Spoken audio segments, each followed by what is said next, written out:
Hey,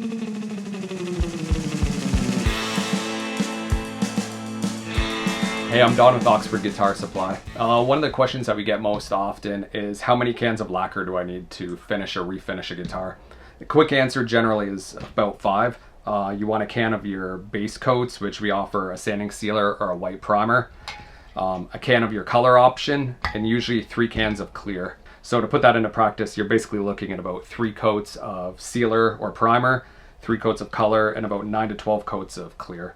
We have 2 levels of our aerosol finishing kits. The base one just comes with the aerosols that you need for whatever your color selection is. If it's a metallic color, it'll come with a can of white primer as well. And then our deluxe finishing kits also come with a can of grain filler, a 2-stage polish application, a pack of wet dry sandpaper, and a tack cloth. So if you're working with an open grain wood like ash or mahogany or carina, you have these really small kind of pinhole grain textures on your wood, and that's where our oil-based grain filler comes into play. That gets massaged into the pores and leaves you with a very smooth surface that you can then build on with your sealer and or primer coats.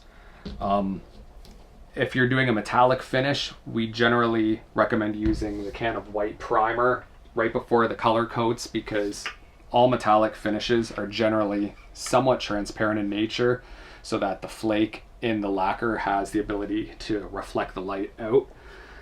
And having the white primer on there just gives it a really consistent surface to work from, so you don't have any real, contrast, like inconsistencies in the wood grain. The finishing kits kind of include everything that you would need as far as lacquers, unless you're doing something that requires a little bit more. Maybe you want a black peg head on there, you would need an extra can for that. Or if you're doing a much bigger body style, like a 335 or something like that. We also have the 2-stage polish,